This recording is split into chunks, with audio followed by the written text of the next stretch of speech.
My boyfriend was determined to make my wish come true. I never expected him to take it to such extreme measures. We'd been dating for only a month, Gregory and I, but it seemed as if we'd known one another for years. I was addicted to him, addicted to us, addicted to his touch on my waist, the way he softly stroked my hair, the smell he left on the pillowcase, and the way he kissed me. I knew he was my soulmate.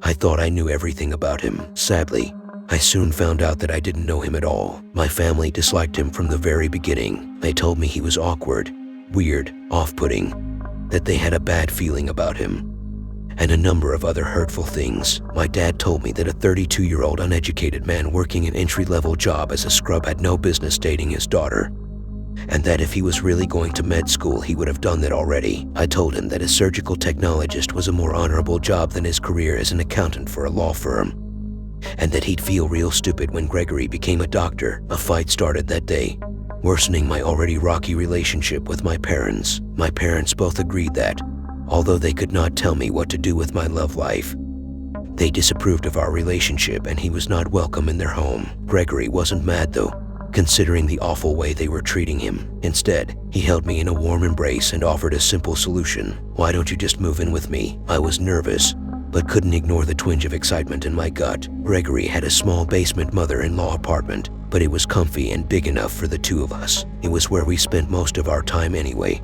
I left every night with just enough time to make my midnight curfew. We moved my belongings while my parents were gone, as Gregory suggested, and left them a note explaining that I was moving. Their reaction was, as expected, a huge overreaction of voicemails and texts. "You're making a huge mistake. You've only known this guy a couple of weeks. It's way too soon to move in together. You don't understand what true love is. We raised you better." But they didn't understand. They didn't understand that Gregory and I were in love.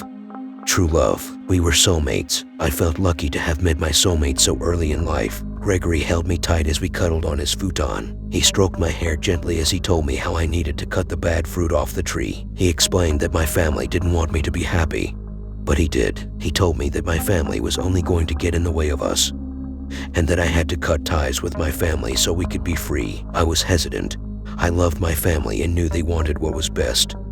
They just didn't understand. Only Gregory understood. He insisted it was for the best. He even wrote the text message stating that I would not be speaking to them anymore and blocked their numbers for me. "Why don't I hold on to this for a while?"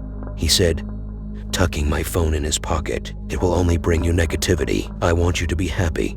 I want us to be happy." I missed him every time he went to work and felt so lonely sitting in the basement apartment by myself. I suggested that maybe I should get a job too, but he told me no. He'd take care of me and our bills. As long as I was waiting for him when he got home, we would be happy. At least he let me have my phone while he was gone, so we could text throughout the day. He deleted my social media accounts first, explaining that my family might try to sabotage our love. I didn't want that. Friday night he came home wearing a suit and holding a pretty white dress. It was nothing fancy, but it was smooth and elegant. "Get dressed," he said with a smile on his face. "We're going out." "Where are we going?" I asked. "Don't worry about it.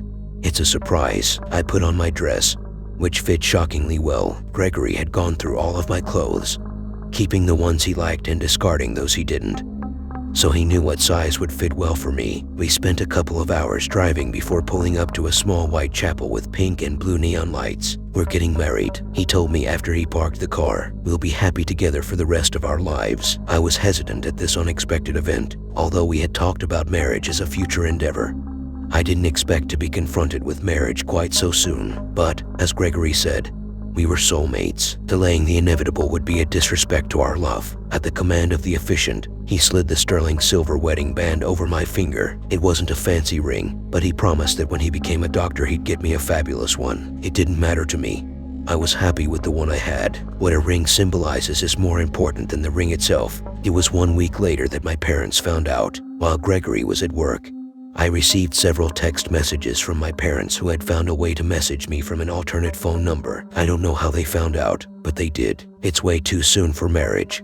You've only known him for only a month. What are you doing? What about college? Don't throw your future away for that lowlife. How could you do this to us? Come home before you do anything stupid and we make the situation worse. We have a lawyer who can make this like it never happened. He's manipulating you." By the time Gregory returned home, my eyes were stained pink, the skin around them raw, and puffy. I cried again as I showed him the egregious things my parents had said. Gregory was so upset that he took my phone, reading the messages again with an indignant expression. The phone clattered to the floor, and the moment it found a resting position, he stomped hard with his heel repeatedly until the phone was in pieces. I cried harder at this violent outburst, but Gregory's expression settled to a soft yet passionate stare. Our love, our marriage, is like a tree, he explained, and we have to cut the bad fruit off the tree. My angel. I buried my face into his neck, overcome with sadness at watching my phone be obliterated. It was symbolic, in a way.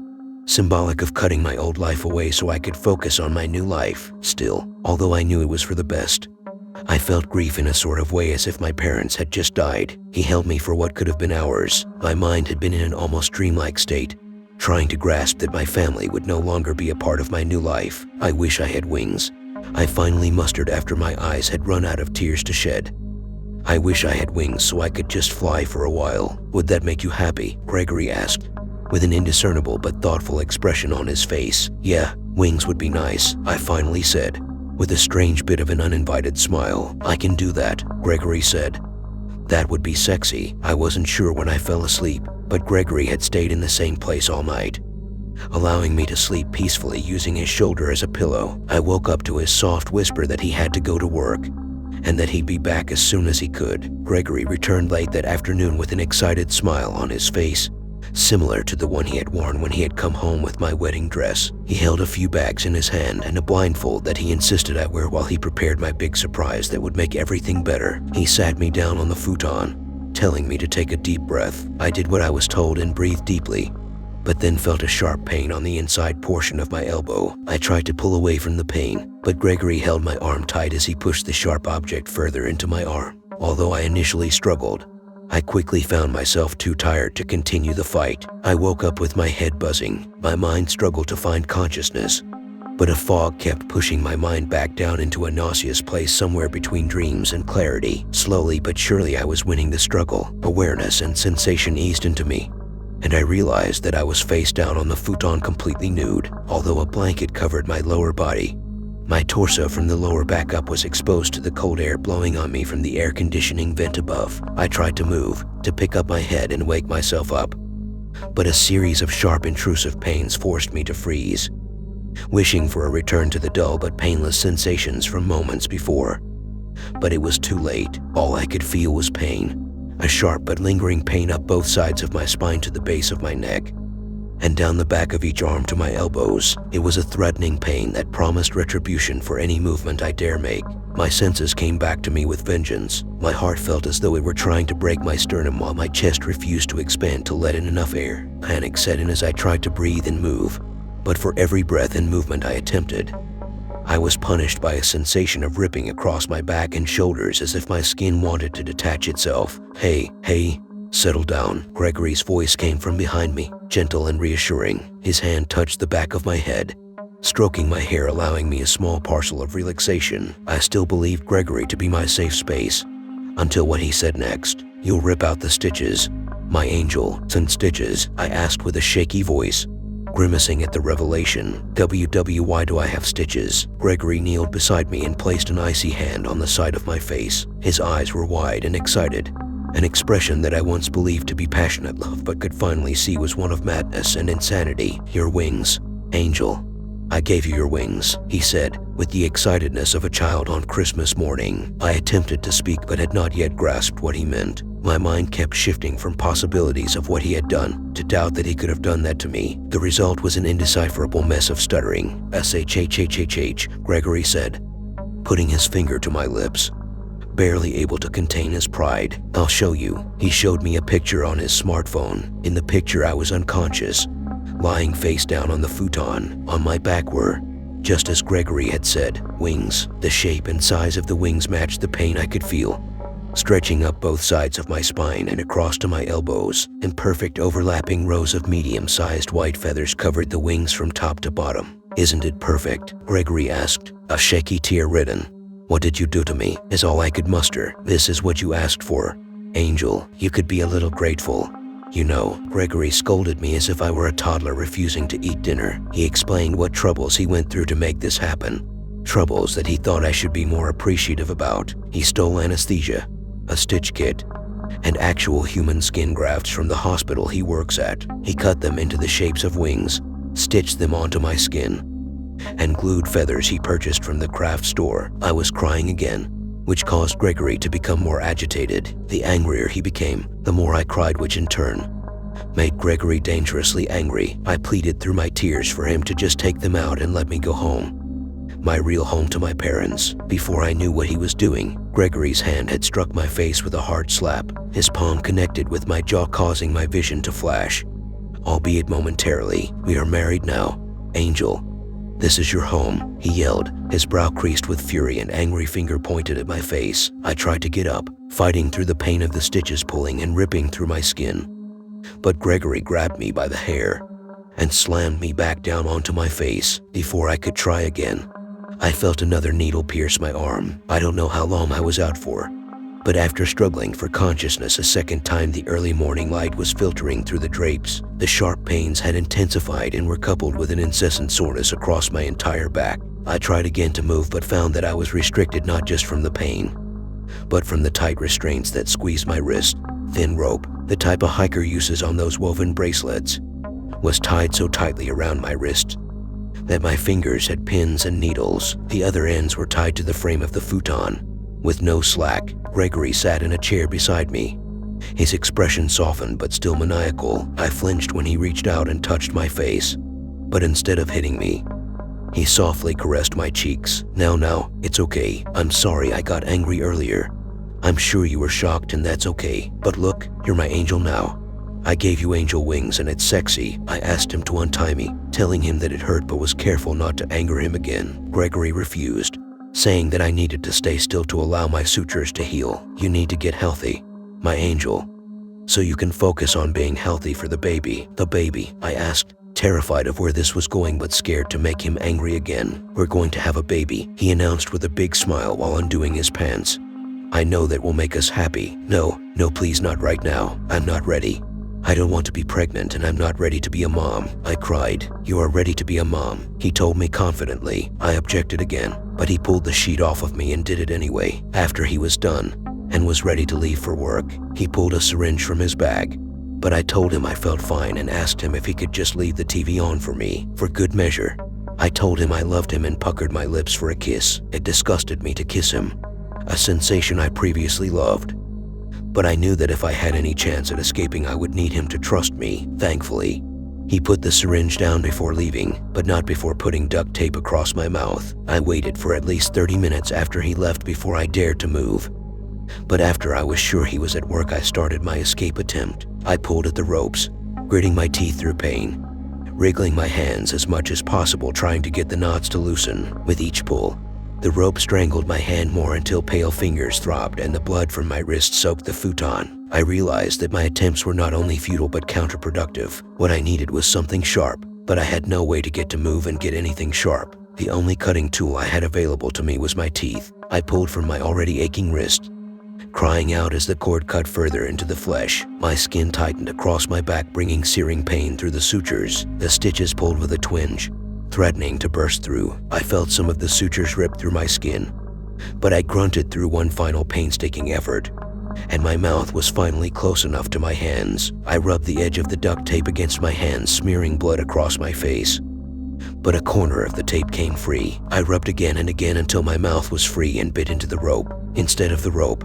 my tooth sank into the cut that already plagued my wrist. I cried out in pain but bit at it again, sinking my canine tooth into the cord and ripping away. It didn't do much, but it was enough to give me hope. I bit again and again and again. Finally, I managed to free my right wrist. Although I could barely move it, blood painfully surged back into my hand and fingers. It took a few minutes until my hand was functional enough to start working on the restraints on my left hand.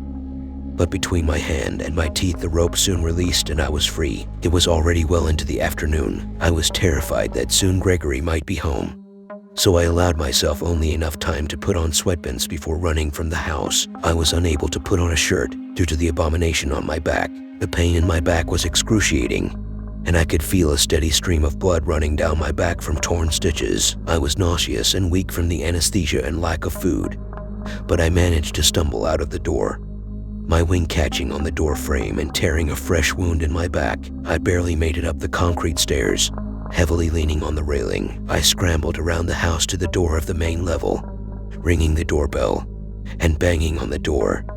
But nobody was home. Our upstairs neighbors were rarely home during the day. After all, I turned to leave, but my toe caught on the doormat and I fell down the steps, my face slamming into the cement below, drawing more blood from my brow. I lay there for several minutes, feeling defeated and without enough energy to fight the pain anymore. I thought that maybe I could just lay there until I die. The squeal of brakes snapped energy back into me. Realizing a car was pulling into the driveway, I crawled behind the nearby shrubs in an effort to conceal myself. Through the holes in the plants, I could see Gregory's green car rolling past, then parking in the carport with the driver's seat just out of sight from the corner of the house. With dread deep in my chest, I realized that within a minute he would find that I had escaped, and he would come for me. It was now or never. I would escape, or be a slave tied up in his basement for him to impregnate. I chose now. My fear overpowered the pain and exhaustion, and before I knew it, I was running to the neighbor's house. I banged on the door with one hand, ringing the doorbell with the other. A scrubby elderly man opened the door with irritation forming hard creases along his brow. But upon seeing my bloody half-naked body, his eyes became shocked and wide. Without either of us saying a word, he gently grabbed my arm and guided me into his house, locking the door behind us and closing the drapes. The old man didn't bother asking if I was okay. It was obvious that I was not. He only asked me what happened. All I could manage to tell him was, "He's coming, please help. He's coming for me." Without a word, he called 911 while giving me a blanket to cover myself with. I sat down on a chair, leaning forward slightly so as to not cause myself further pain from the hundreds of stitches, just as the old man assured me that police and an ambulance were on their way.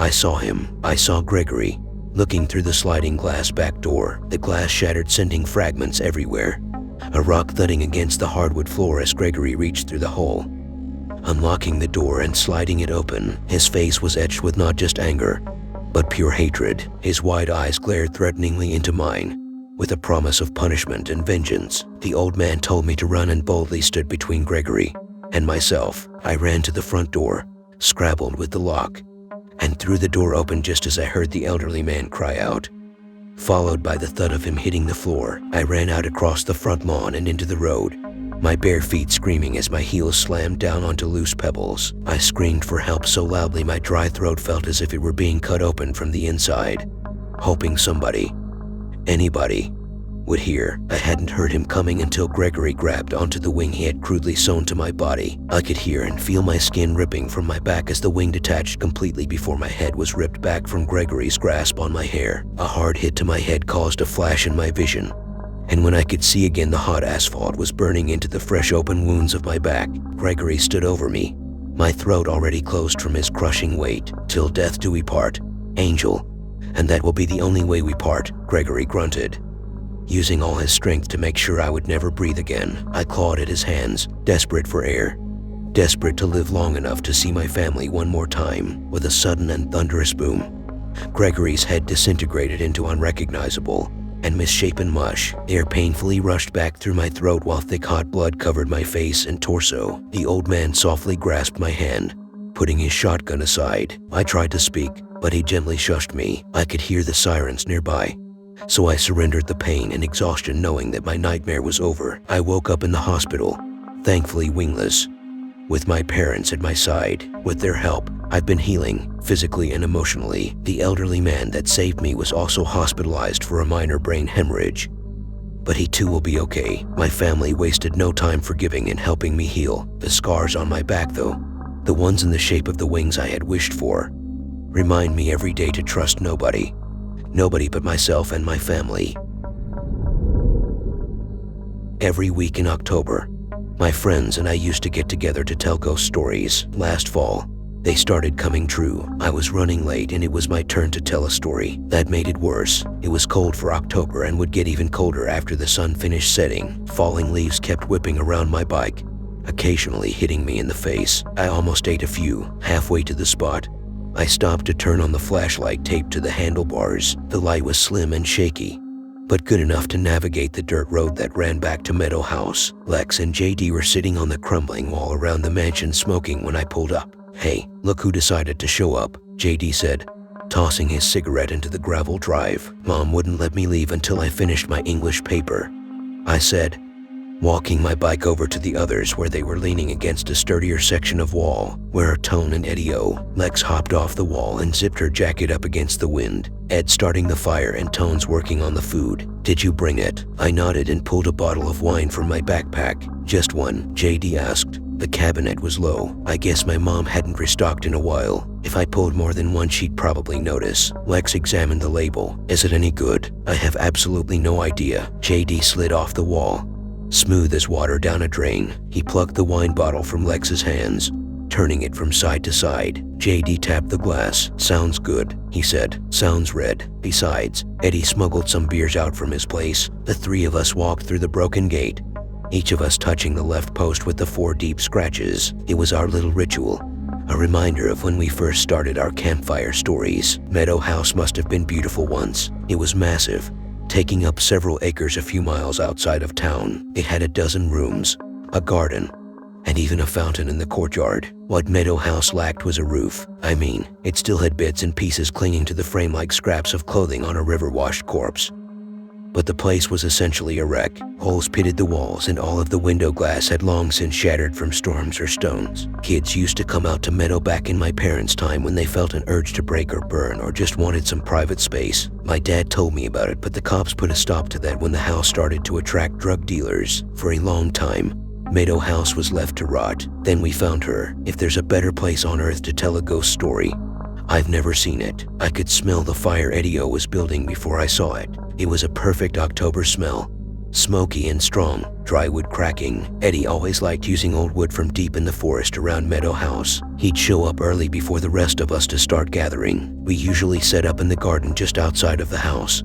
Occasionally, we banked the fire over the stones in the courtyard. That required us to walk through the mansion though, so it had to be a special occasion. While we loved using Meadow's grounds to tell stories, the house itself was deeply unpleasant. There was an odor in the house, mildew and bad air and other dying things. You felt like you were being watched any time you were inside the walls. Not just watched but followed. Meadow House was a shell of what it used to be, but something seemed to linger. "Look who decided to show up," Ed said when we walked over. Yeah, JD already said the same thing. Ed had set up the fire in the corner on some open ground ringed by faded patio stones. The flames were already licking 2 or 3 feet up from the pit. There were still a few ounces of sunshine left in the day, but the edges were getting dark with purple smears on the horizon. I moved closer to the fire. I should have worn a thicker jacket, but I'd just gotten a red windbreaker that looked a lot like the one James Dean wore in Rebel Without a Cause. I knew Tone loved old movies like that, so I figured she might like the jacket. Tone was sitting on a big red cooler,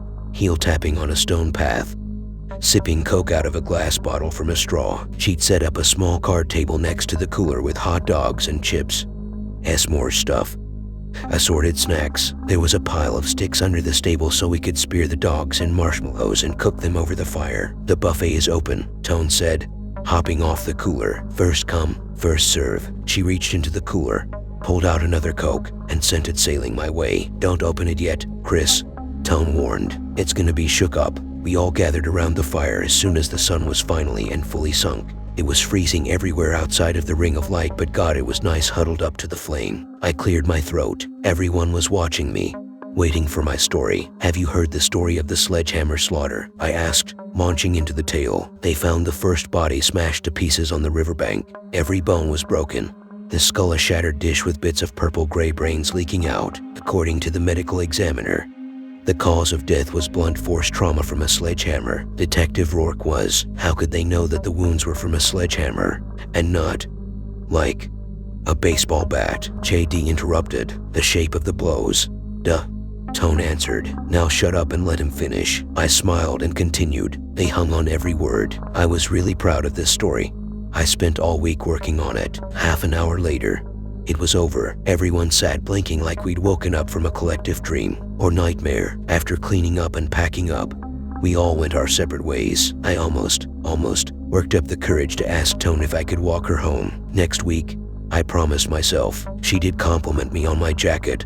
At least, I went home and immediately fell asleep. When I woke up, there were police and ambulances all over my street. My neighbors were murdered in the night. I stood at the living room window looking out, shaking. I didn't know the details at the time, but the way the cops darted around, their faces, and the sound of someone yelling out of "you," it all put this lump of dread deep in my stomach. I knew something terrible had happened and maybe was still happening. The kind of awful that could reach out later and snatch me up if I wasn't careful. I didn't sleep the rest of the night, and on Monday at school, I found out what happened to my neighbors. The entire family of 4 was beaten to death, smashed to pieces just like in my story. We debated whether we should skip campfire stories the next Friday, but that would mean breaking our tradition of telling a tale every week in October. That tradition had stood for nearly 3 years, so we ultimately decided to go ahead with it. The week after the murders was Eddie's turn. "Have you heard the story of the ravenous ticks?" he asked. Eddie's story was terrifying, but more than that, nauseating. Ticks the size of house cats that moved terribly fast. Victims walking around with the things hanging from them like swollen blood balloons. Lex actually threw up, scrambling off the log she was sitting on to go puke in the garden. It was a good story, if gross. Once we were done, I took a deep breath, walked over to Tone, and asked her if I could walk her home. She thanked me but told me she had to bike home so she could be back by curfew. I walked to Meadow House that night, so I couldn't keep up. "No worries," I said, smiling, praying for the ground to open up to swallow me whole. "Sorry, Mom would kill me if I'm as late as last week. Would you like to meet me in Stevens Park tomorrow morning, though, just to hang out?" Tone asked. "Yeah, see you then." I practically floated all of the way home. My good mood ended when I met Tone at the park the next day. "Did you hear about Father Gunsel over at First Methodist?" she asked as I joined her on a bench near the park gate. "No, my family isn't really the church type." Tone leaned in close enough for me to smell the strawberry shampoo she must have used that morning. "They found the priest dead in his house last night," she whispered, "drained of all of his blood." "Jesus, remind you of anything?" Tone asked. Tick, tick, tick. I felt a chill despite the sunny skies. Eddie's story. Weird, isn't it? That poor family last week after your tale. Now a guy bled dry. You don't think I had anything to do with it, right? She flicked my shoulder. Of course not. No way. But it's too much to be a coincidence. Chris. I glanced around the park, the chill getting worse. The trees around us were covered in red and orange leaves. Full-on autumn arrested. They reminded me of the campfire we gathered around each Friday. "You don't think Lex or JD or Eddie?" I began. Tone bit her perfect bottom lip and shook her head. "I don't think so. I don't know." She hesitated. "Do you want to hear my theory?" "I do. It's the house. There's something wrong there. I always feel like something is watching us while we're there. I think, okay, I know this sounds nuts, but I think there's a presence in Meadow House feeding off our visits and has been for years. Slowly, but now it's getting stronger." I didn't answer for a bit, turning over the idea in my mind. It was crazy, but I'd also been feeling a rising unease with every visit to the house. "I mean, we only go there 4 nights a year," I said. "Even in 3 years, that's only a couple of collective hours. Maybe that's enough." Tone stuck out her tongue. "Look, it's just my theory." I held up my hands. "It's a good theory. I just thought, how do we test it without getting more people killed? I guess we could skip the campfire next week. Though, if I'm right and there's something brewing at Meadow House, it might already be too late to stop it. We should keep an eye on it. I think our next campfire should be inside the house, so we can observe any, weirdness," I asked, a little lick of terror climbing my throat. Tone nodded. "From the house, or from the group, the deaths being like the stories. Chris, there's a connection. I'm sure of it." She stood up. "Since we're in a secret society now with a mission." "We are, absolutely. Anyway, now that we're in the secret society, we need to have an initiation." "Yeah, what is it?" Tone stood up and grabbed my hand. "You buy me ice cream." I bought a stolen laptop and it ruined my life. I messed up pretty bad on this one. I just needed a laptop but didn't have a lot of cash to get one. My final essays to graduate high school were getting close. The school had a computer lab, but there was no free time during the day to use them. New York City isn't cheap. After Dad left, Mom had to get a second job and I had to start working part-time after school at Ms. Vitale's corner store just to help make the bills. By the time I got off, the school's lab was closed and I was shit out of luck. I managed to save up $100 over the course of a few months, but it wasn't even enough to buy the most reasonable Chromebook on the market at the time. As I walked home after school one day, I mentioned to my friend Nathan that I was hoping to find a cheap laptop online. I wish I'd never mentioned it. "There's a guy who sells computers and shit out of a van behind Miguel's Pizzeria near your house. he said coolly. He sets up back there every Friday. I bought some AirPods off of him a few weeks ago for 20 bucks. Stuff's probably stolen, but it's cheap. That sounds too shady, man, I replied. Besides, what if I give him all the money I've got and the laptop craps out on me? Suit yourself, man, Nathan said, just trying to help you out. Against my better judgment, I headed to Miguel's the following Friday. There was just enough time between school and work to see if the guy had a laptop worth buying. I wore a ridiculous hoodie and dark sunglasses, thinking it helped me keep a low profile. I walked down the alley and saw a balding middle-aged man with a potbelly sitting out the back of his van swinging his legs. He looked like a middle school math teacher, not at all the hard-hardened criminal my teenage mind had concocted. As I walked closer, he tossed a hand in the air to greet me. "How can I help you today, secret agent?" he said with a laugh. "You're taking a big risk breaking your cover to talk to a guy like me. Your disguise would be a lot more useful if you didn't have a name tag on for Miss Vitali's corner store." I looked down to see that I had absent-mindedly put on my work name tag. So much for keeping a low profile. "Are you the guy that sells the cheap tech stuff?" I asked, staring at the ground. "My friend said you may be able to get me a laptop for pretty cheap." The man hopped down from the van and reached inside, dragging a heavy rubber tote to the edge. He pulled the lid off. I looked inside and saw dozens of laptops lined up inside like hanging folders. I got MacBooks for $500, a few gaming laptops for $400, some. "What have you got for $100? I asked, cutting him off. He looked at me with frustration and rubbed his hand over his shiny scalp. "Kid, $100 ain't really gonna. You know what? Hang on." He reached to the very back of the tote and pulled out a black, scuffed laptop and extended it to me. I took it and opened it, cradling it in my left arm, punching the power button.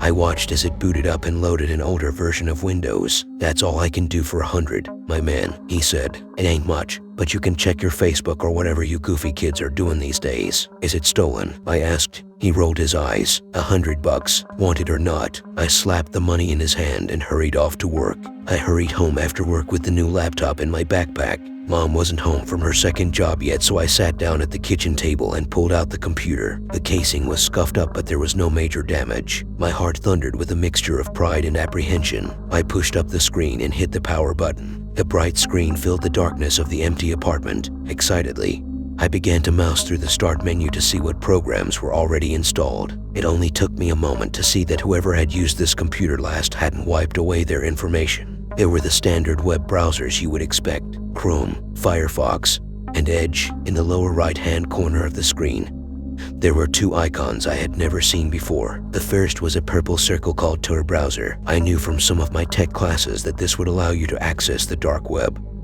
but I'd never used it. The second icon looked like a dungeon key from The Legend of Zelda. The name on it was the treasure chest. I double-clicked the icon. A small error message popped up letting me know that I needed an active internet connection to log on. Mom and I both had cell phones but hadn't ever needed internet service before. I went to the Wi-Fi icon on the taskbar and opened it. 20 or 30 Wi-Fi signals from my building popped up, but most of them were password locked. As I scrolled down, I saw Jameson Wi-Fi required no password. Mr. Jameson was an older man who lived 2 doors down the hall. I figured he wouldn't mind if I used his Wi-Fi. I wish I had never done it. Poor Mr. Jameson. After the laptop registered the Wi-Fi signal, I double-clicked the key icon again, and this time it began to load. A screen popped up and I could hardly believe my eyes. It was a Bitcoin wallet. I began to scan the information when my heart nearly jumped into my throat. The balance was 174 Bitcoin. Even with the wild fluctuation of cryptocurrency, I knew instantly this was worth well over $1 million. My pulse raced as my mind swam with the possibilities. Before I could fully register what I had found, a black window popped up in the middle of the screen. The white text began to appear more quickly than I could read it. At first, I thought it was an error message, but I quickly realized someone was sending a message directly to my laptop. "Hello, thief. I didn't think you would be stupid enough to actually use this computer. I have your IP address now, and soon enough I'll have your address. I'm coming to get what belongs to me. See you soon." I tried to find a place to reply to the message, to explain to the mysterious person where I had gotten the computer that it was an honest mistake. There was no reply box, only the flashing white text on the black "soon." "See you soon." I slammed the computer closed and slid it back into my backpack. At the time, I thought it was some sort of joke, but the next morning brought a hellish reality. The next morning, I awoke to the sounds of loud voices and stomping feet in the hallway. When I went to the kitchen, Mom was cooking breakfast. She looked haggard, but smiled at me and put a plate on the table. "What's going on outside?" I asked as I stuffed scrambled eggs into my mouth. "Sounds like a party out there." Mom froze and looked down at the counter. "Mr. Jameson down the hall was murdered last night," she said morosely. "Someone stabbed him to death and stole a laptop bag out of his apartment. Sad stuff. You didn't see anyone strange wandering around yesterday, did you?" "The laptop. It had to be a coincidence." "No," I said. "No, I didn't see anyone. I've got to get to school."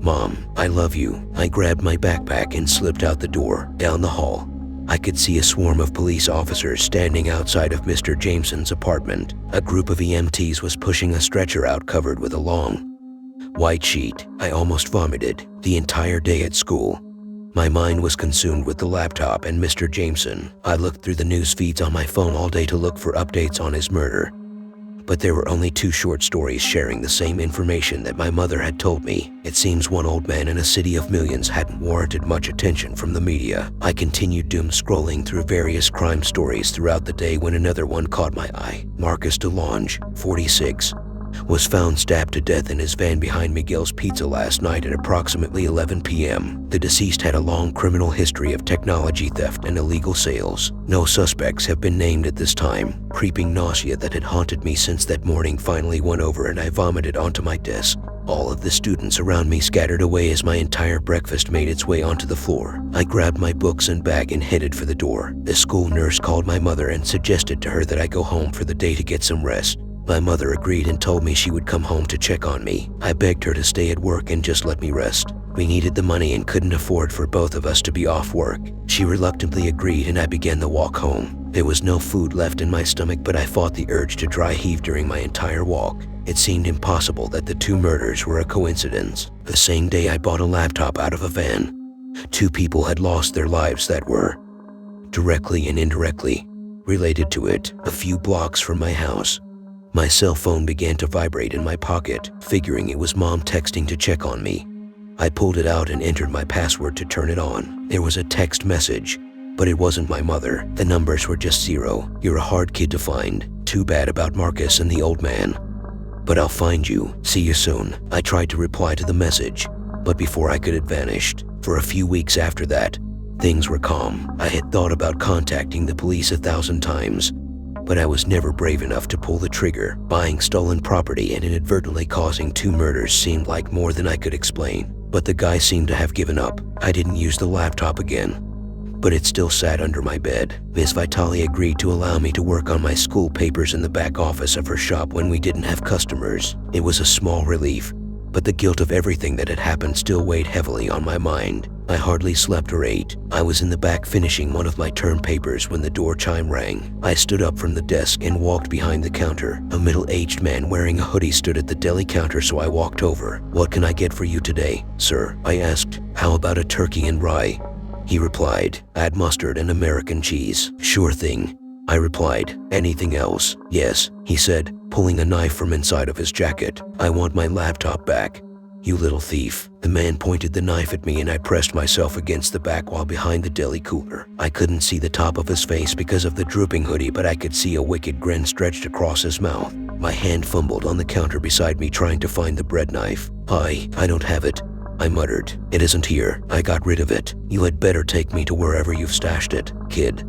He spat. The man was walking slowly toward the gap between the register and the deli counter. I was boxed in. "I know you found my stash. I want it back. If you don't want me to cut you up like the other 2, we had better go get it." He walked into the area behind the deli counter and I panicked, grabbing wildly.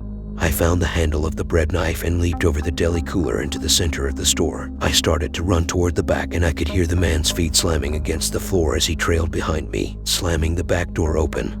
I darted down the maze of alleys behind the store. I heard the door hit the wall again as the man continued behind me. The sounds of his footfalls were getting closer and closer, running as fast as I was able for a few blocks. I entered Central Park from West 72nd Street and began sprinting toward the lake. I screamed for help the entire time I ran, but the stone-faced New Yorkers turned a blind eye to me, just like I had ignored a million wild scenes in my day-to-day life. Occasionally, I would look over my shoulder to see the man still trailing behind me. He was closer each time I looked back. I knew eventually he would catch up with me. Finally, I made it into the tree cover in strawberry fields. Crouching low to the ground, I hid behind a huge elm. The man had seen me go in, but there was a chance he hadn't seen me try to stash myself away. Quiet and stressful minutes passed and I didn't hear or see the man. The knife was still clutched tightly in my hand as I poked my head out from behind the tree and scanned the field. He was gone. The game's over. "Kid," I heard his voice say from behind me. "Take me to the laptop rail." His words fell silent as I spun around and plunged the blade into his chest. I felt the brittle steel of the knife snap inside of him and I released it. He stumbled back a few feet, clutching at the handle, and fell to his back. I stood there in shock for a few moments. He didn't move and there was no sign of breathing. In a panic, I ran from the woods back to my mother's apartment. It's been 6 months since I stabbed the man in the park. No stories hit the papers or any news feeds that I could find. The guilt of killing him weighed heavily, but I soothed myself by mentally insisting it had all been self-defense. I also got the laptop out this morning. It was wrong, I know, but all the Bitcoin in that wallet could have helped my mother out a lot. She's worked and struggled for so many years that the risk seemed worth it. I fired up the old computer and clicked on the key logo one final time. My eyes glowed as I looked at the life-changing lines of blockchain code. I was about to start transferring the coins to sell when a black window with white text popped up. The knife didn't go deep enough. See you soon. I keep seeing things outside my balcony at night. I still lived with my parents in a pretty remote area outside of town. Our house has 2 stories with an attic. Me and my older sister's rooms are on the second, while my parents are downstairs. My room has a small balcony with a sliding glass door connecting it to my room. The door is opposite to my bed, and I've always hated the looming darkness that overtakes it at night. The balcony overlooks a very dense forest, and to the right, you can see the unpaved road leading from our house into town. This all started when my sister left for some extracurricular program or camp so she could get into a good college. It was a big goodbye, considering she was leaving for a month and she had never done that sort of thing before. It was about sunset as well, and I knew my dad wouldn't be back for at least an hour. I watched her get in the passenger car door as my dad climbed in the driver's side, and the car began to pull out of the driveway. I went back upstairs to my room and pulled out my phone. I sat on my bed and started scrolling through TikTok when a flash of headlights outside my balcony window caught my attention. The sun was drifting down the horizon at this point, flooding my room with a red glow. I walked over to the balcony and slid open the door. The air was cold and thin, and the hairs on my arms stood up due to the temperature change. As I glanced around, I noticed our car driving down the road. I leaned against the balcony to see them for as long as I could, when I suddenly darted my gaze over to the left. My heart sank as I saw something, a shadow, shrink into the bushes lining the forest edge. It was most likely a wild animal, but still, it felt wrong. The figure looked too human. I quickly stepped back inside and rushed downstairs. I worryingly knocked on my mom's door, and she opened it and asked what my problem was. I saw someone run into the bushes outside. I said, I don't know what I thought she was going to do, but she said probably an animal. Just leave me alone, and shut the door abruptly. I stared at the door for a good 15 seconds before deciding to return to my room. I wanted to distract myself with my phone, but as the day turned to night, and as rain started to pour, I couldn't help but glance at the balcony door a few times. Finally, I saw the familiar lights from my dad's car returning from the road it left on. It made me feel a bit safer. Later that night, I had put my phone down and decided to rest. My eyes were heavy and stung a little from staring at my phone's blue light screen. The sound of heavy rain filled my ears. As I drifted off to sleep, a different sound jolted me awake, the sound of light tapping on glass. And of course it was on the balcony door. I threw my covers off and flicked the light on, staring at the void on my balcony in terror. Nothing was there. Dad, I yelled, come up here please. There was no answer, so I stormed my way downstairs and pounded on my parents' bedroom door. My mom opened the door once again with a look of frustration. It's freaking 1 a.m. What's your problem? She said. My problem is someone was freaking tapping on my balcony window. I half shouted back. Fine. She glared with tired eyes and made her way upstairs. I followed close behind her, and finally we made it to my bedroom. My door was wide open just as I had left it, but so was my balcony door. Did you open that? She asked. and suddenly she seemed a bit more awake. "No," I said, completely terrified. "Lock yourself in the bathroom and call the police. Don't come out unless I say," she ordered. I did as she said, and I was crying at this point. My shaky hands locked the door and dialed the buttons on my phone. 911, "What's your emergency?" the operator said, completely panicked. I replied with my address, and then "Someone's broken into our house." The balcony door was freaking open as I answered the operator's questions.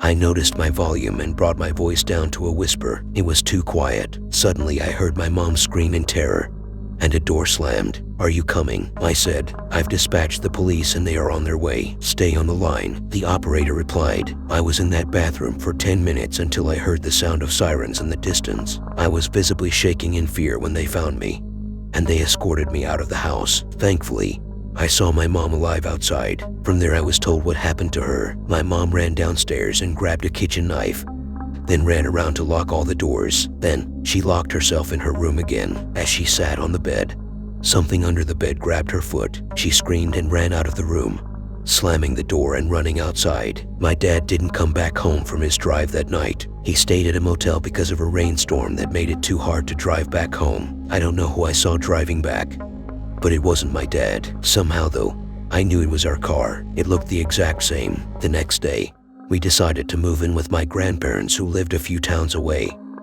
And on the way we picked up my sister from her program. The police had found evidence for everything we had explained, but they had also found something truly disturbing. Several hearts were drawn on the outside of my balcony door with presumably someone's finger, and the police detailed that some of them were weeks old. No fingerprints were found. I'm writing this in my grandparents' house, and I'm afraid to sleep again. There's a window in this room too, and I have the shutters closed. Still, it doesn't make me feel any better. I'm a sailor in the Navy. On my last deployment, we uncovered the origin of human existence. Now I wish I could forget it. The sail was classified as top secret. Whatever we were doing out there, they didn't want anybody to know. Not the Russians, not the Chinese, not the public, and certainly not the crew. We'd been kept in the dark, fed the lie that we were heading out on a routine patrol, up and down the coast. They said, back in no time. That was before the storm, before the sea turned into a maelstrom and the night swallowed the sun. It was before the captain slit his throat and before the crew tossed themselves overboard, desperate to escape the nightmare we'd fished out of the sea. My name is Walter Mills. I suppose I should probably use an alias, something to prevent the people above from finding me. But the truth is I don't care. I've spent my entire life caring, my entire life running from the shadows that sit above our government, from the puppet masters that pull the strings of the world. But I'm out of time, and I mean that literally. I've got one foot in the grave. Doc says it's terminal. That means I don't have to worry about the wrong people finding me or the consequences of what I'm about to say. I can let you know, and then I can go. The sail began like any other. Our warship was tied up alongside. The crew formed up in lines running from the jetty to the lower decks, storing it full of food and supplies. It began uniform, ordinary. Then they arrived, the secret ones. Nobody seemed to know who they were, but when they came they wore masks of crimson, like balaclavas without holes for the eyes or mouth. They shoved past our line on the brow and told the quartermaster they needed to speak with the captain, and speak they did. I watched them from the edge of my vision, all 6 of them surrounding the captain, mumbling in words too quiet to properly make out. The conversation lasted 20 minutes, and by the end the captain was frowning. He made a call ashore, presumably to the Commodore. He seemed nervous, afraid. When the call finished, he said something dismissively to the secret ones and vanished below decks. We all wondered what was going on. For those of you that have served, you know that there's 2 things that keep a crew entertained: pirated movies and rumors. And after that exchange, the rumors flew. Some said the secret ones were special forces, so clandestine that nobody was permitted to see their faces. Others said they were intelligence operators, people with access to such sensitive intel that knowing their faces could prove a national security risk. Briggs, a stoker in the engine room, joked that they were Illuminati, lizards from Mars. I didn't know what they were, to be honest. I didn't really care. I just wanted to get the sail over with so I could get home to see my wife, Abby, and our newborn, Alice. For me, this was just a job, a stepping stone to a better life. And when we set sail, I still believed that. Then the ship dropped anchor, and the crew was mustered into the hangar. The captain stood at the front with 3 of the secret ones on either side of him. They stood silent, gazing out at us behind their crimson masks. The captain cleared his throat and said this was difficult for him to do. But prior to our departure, he received word that our mission had changed, that it was no longer routine, no longer what we expected. He passed a bottle of pills around. Each of us was instructed to take a pill from the bottle, to keep it safe, to keep it on our person at all times in case of emergency, but never to eat it otherwise. "What is it, sir?" Briggs asked in the back. "Cyanide," the captain replied. Laughter rippled across the crew. "Seriously?" Somebody else called. "This for malaria. Are we deploying?" The captain sighed, looking sidelong at the secret ones who remained silent, impassive. "It's cyanide, and if you know what's good for you, you'll make sure you don't lose it." With that, he stormed off, secret ones in tow. That night, Briggs died. He tried the capsule, swore up and down that the whole thing was a dumb joke, that there was no freaking way they'd give us cyanide capsules when they didn't even trust us to clean toilets unsupervised. His last words, "It probably tastes like Smarties." Briggs died quick. He died quick in a seizing, sputtering mess of shit and piss. But once his organs gave out, it only took a matter of seconds. Carrying his corpse through the ship took minutes, minutes that felt like hours. Once we'd made it to the med bay, the doc tried resuscitating him, tried pumping his stomach. But he knew as well as we all did that it was a waste of time. He was gone, long gone. After that, we all assumed we'd turn straight around and head home, that we'd drop off Briggs' body, pay our respects, and take a couple days to grieve before resuming the mission. But the captain informed us the show would go on. We wouldn't be turning around. We wouldn't be dropping off Briggs' corpse because this mission was classified as a no-fail. And not only that, but the ship would be going into lockdown, shutting off all communications. River City, that meant no way to call home, no way for home to call us. We were isolated and alone. And then the captain had the nerve to tell us that things were going to get worse. That Briggs' death, tragic as it might have been, was likely to be the tip of our iceberg. The crew was furious, confused. Most of all, though, we were heartbroken. Many of us threw our cyanide capsules out, hating the memory they represented. 3 days passed after Briggs' death, 3 days of mourning, of the ship steaming through the Pacific while its crew slowly came undone, whispering theories about what we were doing out there, about what the captain meant by things getting worse. "It's China," I overheard in the flats. "They've got a secret weapon and we're going to dismantle it. I saw a YouTube video on this. If they catch us, though, they're gonna torture the freak out of us. So that's why they gave us the cyanide." "Freak that. You sound totally nuts. It's Russia, dummy. Gotta be. They're going nuclear and we got word, so now we're out to sink their subs." "What do you mean why? Then they can't second strike us after we glass them. It ain't genocide if we got no choice." I didn't know what to think. I'd never experienced anything like this.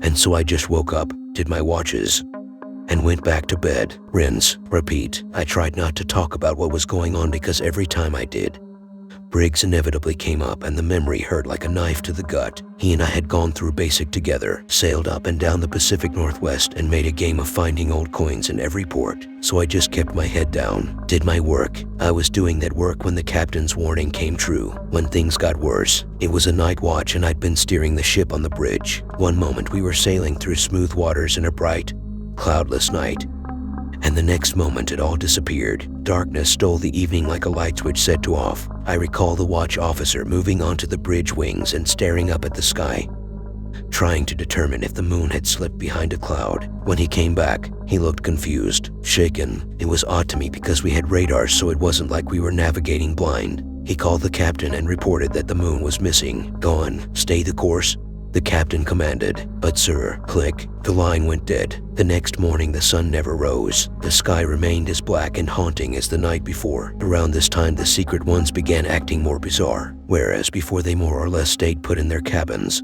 they now wandered the ship aimlessly. They'd mumble nonsense under their breaths as you passed them in the flats, run their hands over surfaces everywhere they went. Every so often you'd catch a couple of them heading to the upper decks with a small ham radio and a portable antenna. They'd set it up and sit there for hours. Mostly they didn't speak into the microphone.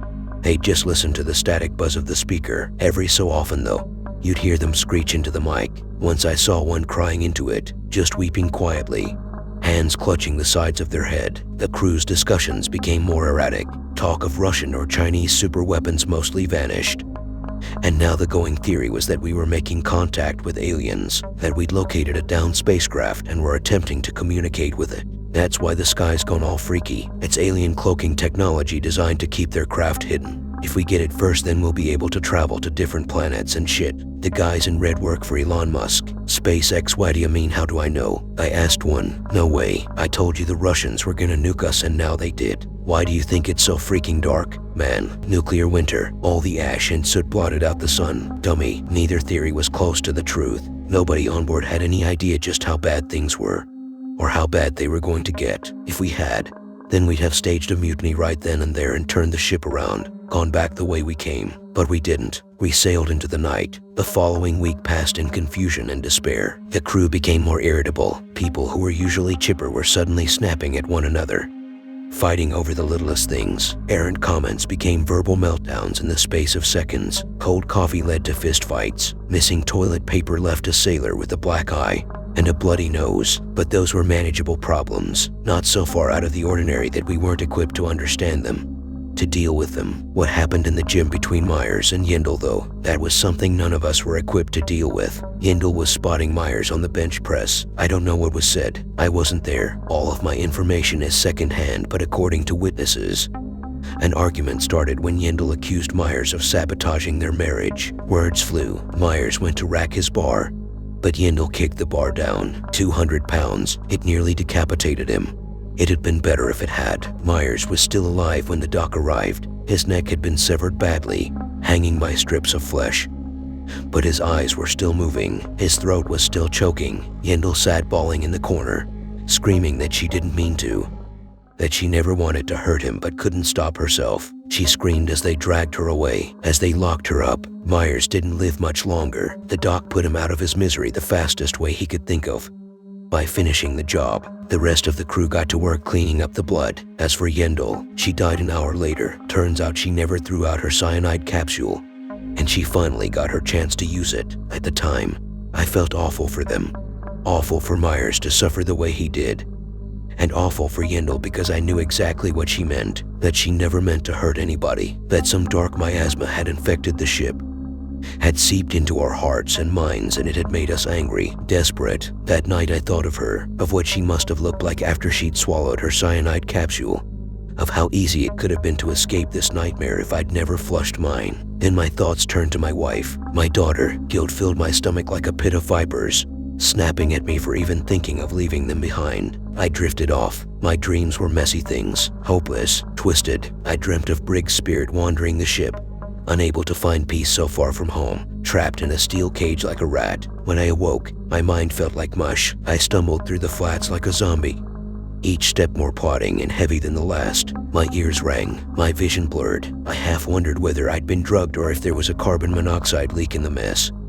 But then something caught my eye. The Secret One's cabin. Their door was cracked open, barely. It was never open. I peeked in, spotting one of them sitting at a desk with their back to me. The lights were out. A low sound played in the room, something resembling music, but decidedly off-tune and agonizing, like a violin's strings being stripped and sanded. I used it to cover my footsteps as I slipped inside, eyeing the Secret One as it sat rigid in its seat. It wasn't wearing its mask, at least, not properly. It had lifted it up to its eyes, except it had none. No eyes, no nose, and only a tiny round hole that passed for a mouth. Heart pounding, I gazed at this thing in the thin light from the flats, suddenly understanding why they were running their hands over everything on the ship. They were navigating, scouting. It lifted a finger to its face, tracing along a series of scattered wounds, some still bleeding. With a whimper, its nail plunged into its cheek. A pool of blood formed around it. The Secret One moaned. Slowly,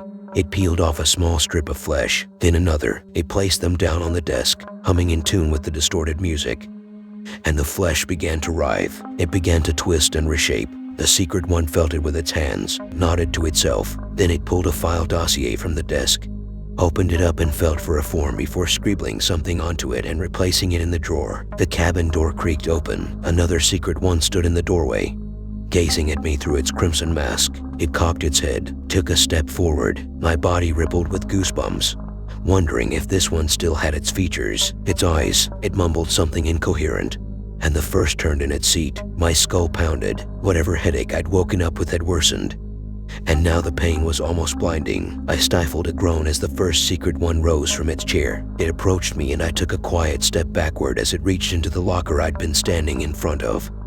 removing a ham radio and a machete. My heart hit my ribcage once, twice. I wanted to faint. Then both of them left the cabin, leaving me alone with the dossier. I gave it 30 seconds before I took another breath. Then I moved to the desk drawer, took the documents from the folder, and thumbed through them. They were written like a fever dream. Symbols, numbers, nothing about them seemed to make much sense. And it occurred to me that they were probably encrypted by some kind of code. Cursing, I stuffed them into my pocket for later analysis. I hurried to the bridge, already late for my shift. My thoughts raced as I relieved the helmsman, hastily giving my turnover report to Sandhu, the watch officer. I sat down in the chair, took the wheel and pondered what I'd just seen. Were the secret one some kind of cultist? Was Briggs right? Were we sailing with the goddamn Illuminati? I never got an opportunity to think it through. At that moment, the captain stumbled onto the bridge looking like death itself. I'd heard rumors he looked unwell, but this was the first time I'd seen him out of his cabin in weeks. His face was emaciated. His cheeks were so sunken that the bones looked liable to pierce his skin. And I idly wondered if he'd eaten a full meal since we'd set sail. "Evening, sir," Sandhu said. The captain mumbled something unintelligible, brushing past her and sitting down in his chair. He buckled his seatbelt. "Everything all right?" Sandhu asked. The captain looked at her, but he didn't seem to see her. His fingers gripped both sides of his armrest, and his lips began to move. "Goodbye," he said. "I'm sorry. Goodbye, goodbye, goodbye." The captain sat in his chair, repeating the word over and over again as tears leaked from his eyes. "Better get the doc," Sandhu muttered. She picked up the phone, but before she could get the number dialed, an orange glow appeared beneath the bridge windows. Something flickering. "Ma'am," Ramirez reported from lookout. "Those secret types just lit a bonfire on the freaking gun deck." "What?" Sandhu rushed to the window, looking down in shock and rage. Then she moved to the bridge wing, calling down to the secret ones to put the fire out. A moment later, she screamed. Ramirez, looking out the bridge windows, suddenly turned and vomited onto the deck. "What's going on?" I asked, shooting up from my seat. "It's Yendel," Ramirez said, wiping his mouth. "It's Yendel and Briggs. They're chopping up their damn corpses." Sandhu stormed back inside, shouting at the captain. "Sir, permission to mobilize an ERT and put those assholes in confinement." "Goodbye, goodbye, goodbye," Sandhu cursed. She picked up the phone and dialed the executive officer, informing them that the captain had lost it and that the secret ones were cutting up corpses, burning bodies. They needed to get people out there to shut it down now. People with weapons, because the secret ones had machetes. The XO said they were on it, but it was too little too late. Somehow I already knew the secrets had already finished what they came to do. From deep in the night, the wind howled, screamed. A wave struck us broadside. A big one. It twisted the warship like a rubber duck in the bath, knocking Ramirez sideways and tumbling Sandhu across the deck.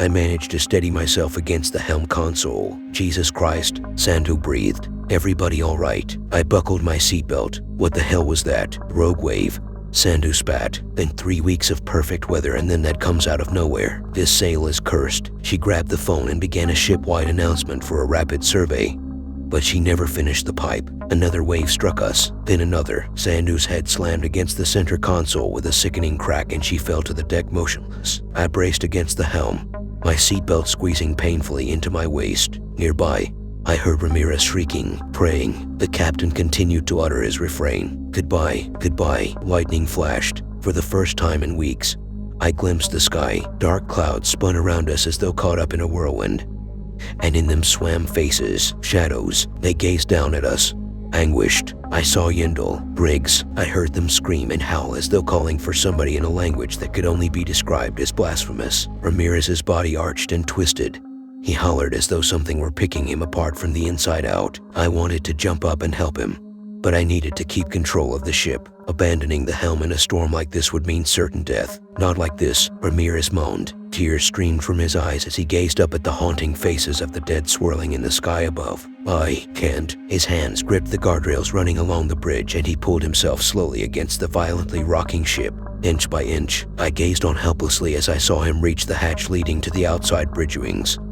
And I knew exactly what he intended on doing. After all, Ramirez and I had flushed our cyanide capsules together. "Don't," I called, but I couldn't think of anything else to add. Why shouldn't he? Why shouldn't I join him? He paused, looked at me, then he pulled open the hatch, filled the bridge with the deafening bass of the storm, and threw himself into the sea. I sat there, dying in slow motion. The waves, already vicious, worsened. The swells now threatened to swallow the ship, reaching the height of skyscrapers as their walls of water crashed around us. The vessel's frame groaned, shrieked. It sounded as though the whole thing was moments away from splitting apart. And then another wave hit us, a Goliath. My neck snapped sideways as my seatbelt tore into my waist. Suddenly down was up and up was down. We tumbled in the rage of the sea, frigid water shattering the bridge windows, smothering the captain and I in wet darkness. In retrospect, I don't know why I held my breath. After all that had happened, drowning would have been easy, preferable, but I did. I think I held it for Abby and Alice,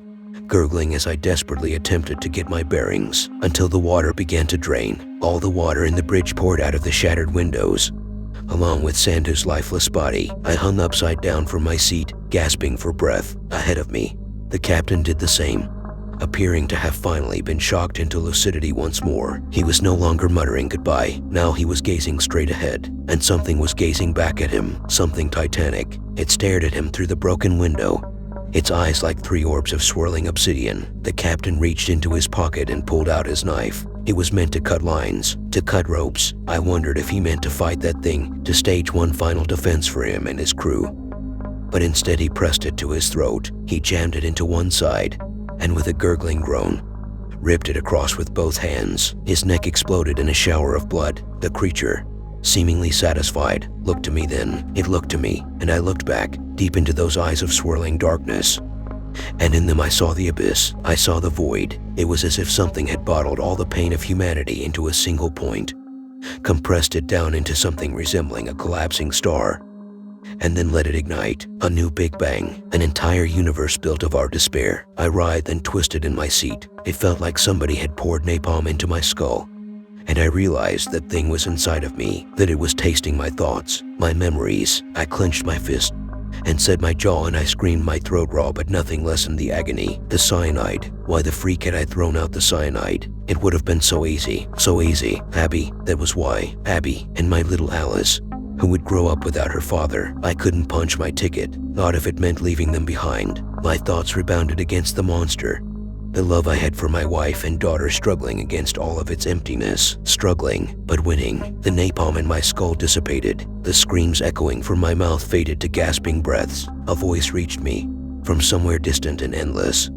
and it told me to never return, to hold dear to what I have. Then, from beyond the shattered window, the monster's eyes closed, and so did mine. I awoke floating on a piece of debris, somewhere off the coast of Guam. The waves gently sloshed against my feet. There was no sign of my ship, my crew, or the monster we discovered in the middle of the sea. It was quiet, peaceful. Gulls squawked overhead and a bell drew my attention. Some distance away was a small fishing vessel. It looked to have diverted course and was sailing in my direction, its crew members tiny dots shouting on the deck. They saved my life, but so did the monster in the sea, the monster I came to know as Eden. The documents I'd taken from the secret ones were badly damaged and waterlogged, but they weren't unreadable. Translating them took time, but I managed. I had help from several individuals who I won't mention here for obvious reasons. But what we discovered was haunting, terrifying. We learned that the theory of evolution is missing components, that it's not telling the full story. It tells us life originated from the primordial soup. It says that we began as basic organisms crawling out of the sea. But what it doesn't tell us is that those organisms weren't miracles. They were births. 1 billion years ago, something came to our planet from the distant cosmos, a creature of unfathomable power. It settled deep in the ocean and began to create all manner of life forms, learning as it went. Eventually, these iterations led to the creation of humanity in an effort to assuage its own loneliness. It did something it had never before attempted, shared fragments of its own mind, its own consciousness with the human race in an effort to accelerate our evolution. It backfired. That link to its mind proved unbreakable, even as it attempted to instill virtues within humanity, to inspire us toward love, compassion, and peace. We rebelled. Our baser instincts won out. We fell again and again into cycles of violence and war, rape and murder. We poisoned Eden with our own corruption, but it persisted. It knew that to break its link to us would mean the end of humanity as we know it, that whatever empathy we have would vanish. Like a mother, it couldn't let go. It believed we could be better. If not now, then eventually. But it's been too long. The wound has festered, It's gone untreated and Eden is paying the price. She's dying, withering away, all our hatred and greed. Our thirst for destruction has reached a critical mass inside of her and it's beginning to collapse. Filling her with madness, the mother that birthed us is gone. A monster has taken its place. The secret ones know all of this, according to their documents. They believe that she intends to finally cauterize her wound, to put an end to humanity before we can put an end to her. The intention of the sale was to strike first. The terrifying thing is, they didn't seem to know what would happen when she died. Would she merely sink to the bottom of the ocean, rotting away across decades? Would all that madness leak out of her, infecting the world in a miasma of insanity? There were plenty of variables they seemed unable to account for. But there was one certainty that they were absolutely sure of, that we would lose our connection to her. We would lose our love, our empathy, our souls. And to them, survival was worth that. I don't think so. I don't think so because my empathy is the only reason I'm writing this today. My love for my daughter saved me that night when Eden looked into my eyes, even so filled with human corruption as she was. Part of her saw my need to see my family again, to care for them. I believe that's why she let me go. She saw that though much of humanity had fallen to selfishness and greed, there were still those among us who carried her torch. There were still those with love in our hearts, and it's because of that I believe there was still love in hers. But that was many years ago now and times have changed. Humanity has grown more twisted, more corrupt than ever. All around me I see love drying up, empathy smoldering in the embers of selfishness and unrest, and I cannot help but wonder if the secret ones succeeded in their mission. I can't help but wonder if Eden is finally dead. Thank you guys for watching. If you enjoyed these stories, then hit the like. See you guys next time.